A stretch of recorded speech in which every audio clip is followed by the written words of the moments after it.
La reina Kelly. Stroheim tuvo otra oportunidad. Gloria Swanson le contrató para dirigir La reina Kelly. Joseph Kennedy se encargó de financiarla. Pero cuanto más dinero ponía, más dinero gastaba Stroheim. Trabajamos desde las 7:30 de la mañana hasta las 3 de la mañana todos los días durante 7 meses. Un sábado nos dijo: vamos a celebrar que es domingo. Y yo dije: pero si el domingo es mañana. Es igual, para mí el domingo es hoy. Tenía allí encima una botella de 4 litros y emborrachó a todo mi equipo.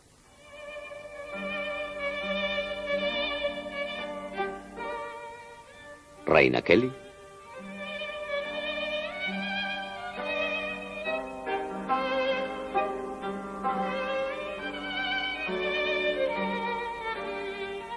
Gloria Swanson hacía el papel de una huérfana. Había sido raptada del convento por el príncipe Wolfram, que no soportaba a su loca y celosa esposa, la reina, interpretada por Sina Owen.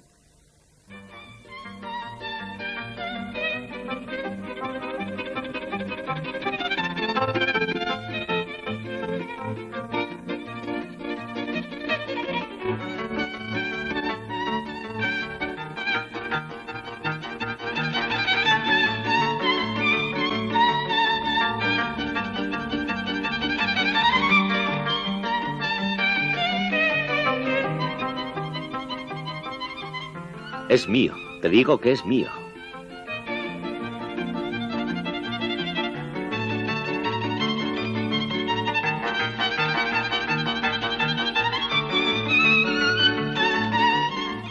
Mío, mío,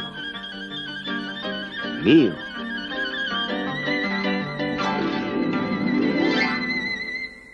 Se había pasado el presupuesto, había rodado 6.000 metros que deberían quedar solo en 1.000. Así que lo que él empezó a rodar en la última parte de la película, bueno, en la última parte, en la mitad, era la segunda o tercera parte. Sabía que le llamarían la atención. Porque si el guión decía salón de baile, cuando terminó la película y vimos copión, aquello no era un salón de baile, era cualquier otra cosa. Otra cosa.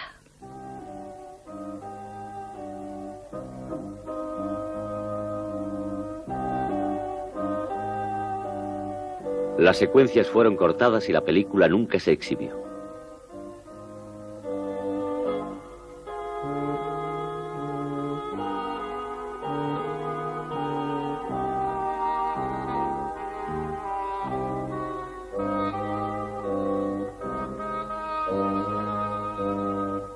Tally Marshall interpretaba a un extraño africano que era dueño de un lugar de mala reputación.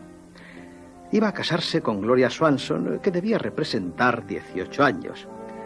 Siempre iba vestido con una de esas chaquetas safari y en un bolsillo llevaba cigarros, en el otro una botella de coñac y en el otro una pistola. Y mascaba tabaco. En una escena escupió el tabaco y cayó justo sobre la mano de la Swanson. Entonces, ella le recriminó: señor Marshall, y dijo él: lo siento, señorita Swanson, pero esto es lo que el señor von Stroheim quería.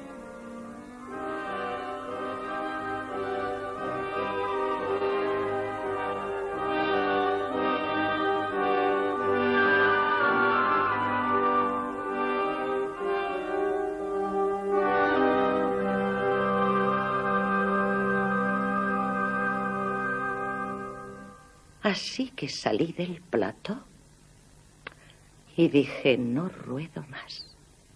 Y ella fue al teléfono toda furiosa y creo que llamó al señor Kennedy a Florida. Era el que producía y a los 10 minutos Kennedy llamó a Stroheim y le despidió. Ese fue el final de Stroheim y de la reina Kelly. La reina Kelly no llegó a exhibirse en los Estados Unidos. Stroheim, como director, había llegado a su fin. Todavía hizo un intento en el cine sonoro, pero como actor, y después se exilió voluntariamente en Francia. ¡Luces! En 1950 volvió a trabajar con la Swanson, en El crepúsculo de los dioses. Representaba a un fracasado director del cine mudo. ¿Dónde estoy? Estás en la escalera del palacio. Oh, sí. Sí. Abajo esperan a la princesa. Estoy lista. Muy bien. Cámara. ¡Acción!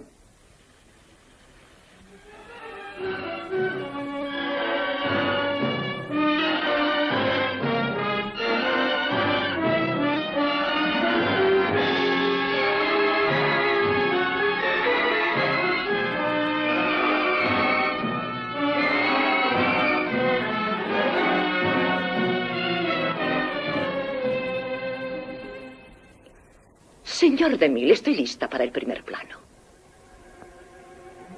A punto de morir, Strogel le dijo a su biógrafo: esto no es lo peor. Lo peor es que esa gente me robó 25 años de mi vida.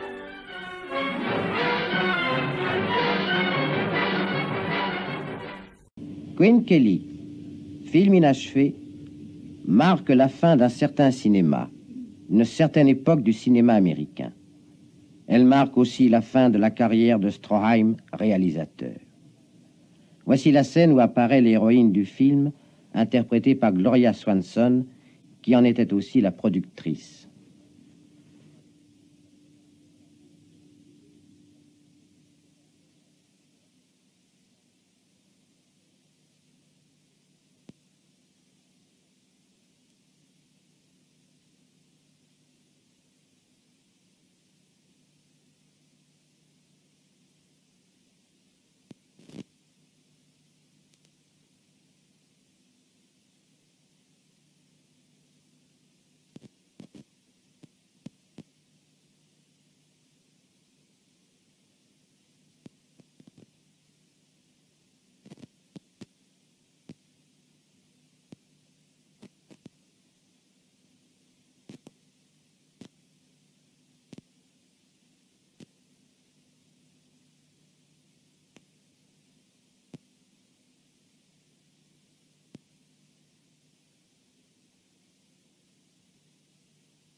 I can only say that I found it easy to work with him.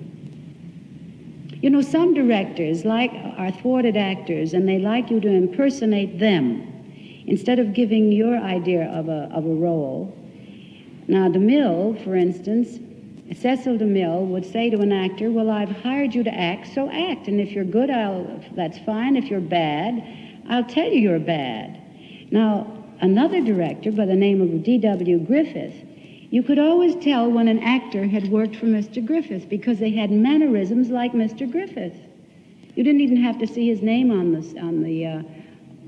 screen, and you would know that that person had worked with Mr. Griffith.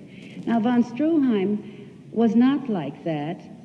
He was, I would say, more like DeMille, very intense man, but nevertheless, he didn't try to show you how a scene should be done and then you try to give a bad impersonation of him. He would have been rather funny, you know, trying to show me how to play a convent girl.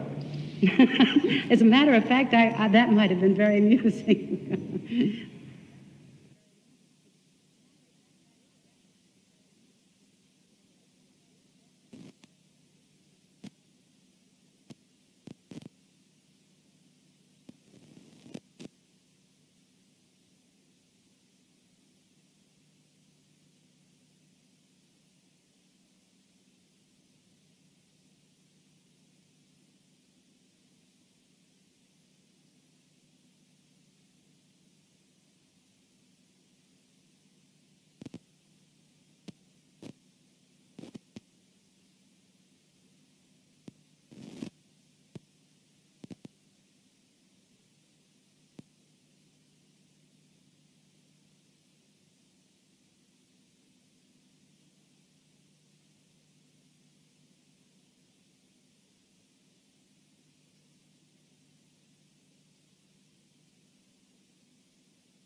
Queen Kelly is not a finished picture.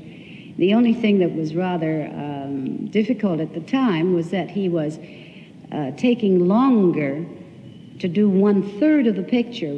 Of course, pictures have budgets, and that means a certain length of months to shoot a picture and a certain amount of money to spend. And when we had finished with the first half of the script, not the first half, the first third of the script, we then had 20,000 feet. We could have made 4 or 5 pictures out of it. So we started to get a little worried that we had so much film and we'd only shot 1/3 of the script.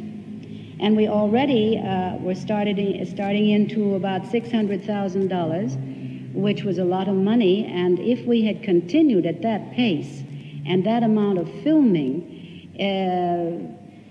most of it would have been on the cutting room floor, and then we would have had to spend maybe $1.5 million to finish the picture.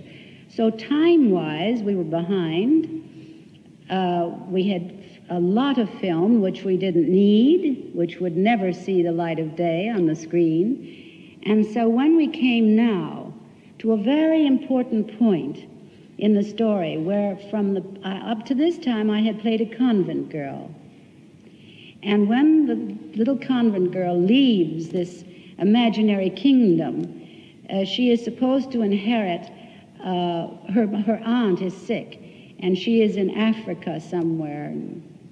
I don't remember what part it was supposed to be in Africa, but I go there as a convent girl, and in the script it was a dance hall place that my aunt was running, and I take over. Well, there's nothing much you could do in the kingdom that would be censorable with a convent girl, but when you get down to a dance hall establishment, well, you can make it look like it isn't a dance hall, but perhaps something else, which would be censorable.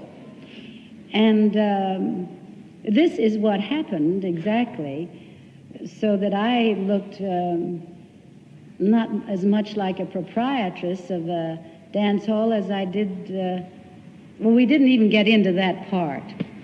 I happened to become worried about what was being shot, and since the 2 people that were being put in charge didn't seem to have any control over the situation, I walked off the set one morning after it was very early in the morning and I had just had a cup of tea for breakfast, and one of the characters had to drool tobacco juice, I don't know how you're ever going to say this in French, on my hand, and I felt a little squirmish, and I also knew that it would probably be not in the picture, so I walked off the set, excused myself, and went to the dressing room, my bungalow, where I lived actually, and called New York and called the bankers and said, I think you'd better come out here because I'm worried.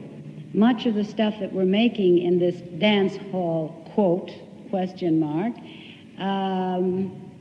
I think is censorable, and the Will Hayes office will never allow us to show it. And not only that, but we have 20,000 feet for the first third of the picture, and if we continue like this, we're going to be all year, and it's going to cost more than I wish to be responsible for. So, like that, the bankers were there. They didn't have jets in those days, but they were there before I knew it, as if they'd come by their own kites or their own steam. And so as a matter of fact, I never saw von Stroheim from that day until actually we were making Sunset Boulevard. You will see a scene in the picture of Queen Kelly where it's a big banquet scene. Well, I had some very good caviar last night, but I wish to tell you, Madame Amon, it was nothing like the caviar we got right out of Russia, I'm sure, in those days. Caviar, chamois, everything had to be the real thing. There was no faking about this. When I was doing pictures for Mr. DeMille, he was more or less the same way, but it wasn't coming out of my pocket, so I couldn't have cared less.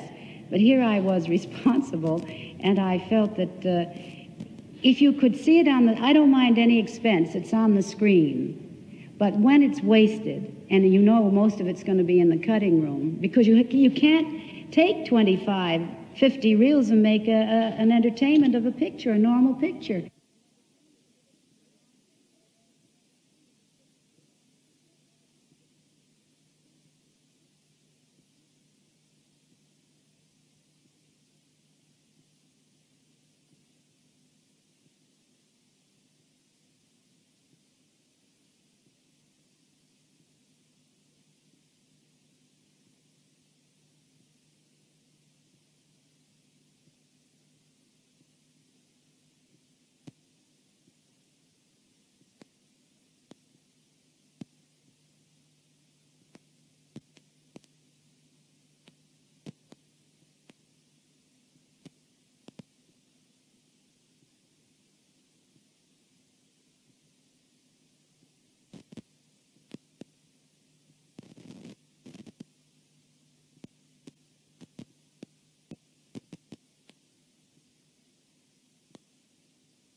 Cette scène où nous voyons la reine cravachant sa rivale que son amant avait arrachée au couvent, cette scène clôt la version actuelle de Queen Kelly.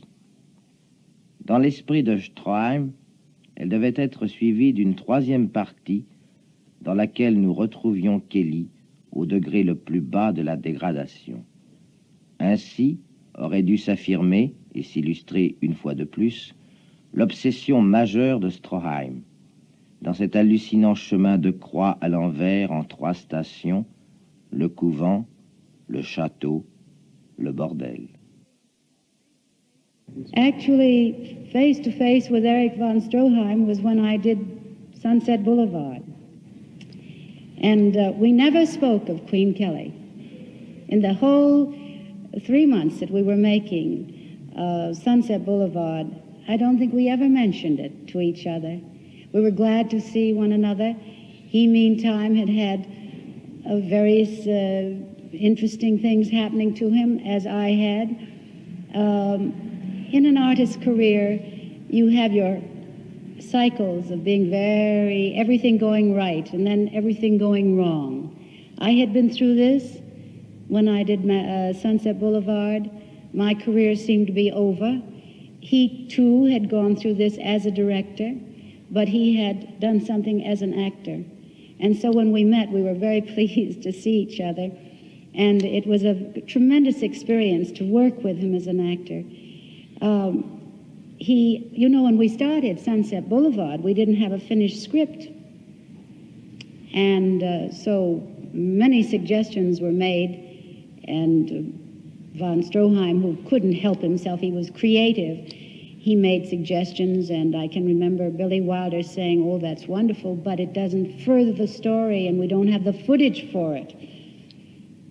But he came up with one. He came up with a magnificent idea that the fan mail that was sent to me, if you will recall, I thought was fan mail. He was writing them. This was von Stroheim's idea. And this was a magnificent idea. It was wonderful. We had nice times on the set, and I have wonderful recollections. And then after the picture, I met him here in France, you know. We even talked about doing something about Queen Kelly, making a new story around it, seeing if we couldn't save this beautiful material, which he had done where I was a convent girl. But unfortunately, I lived in America, he lived here, and then he left us.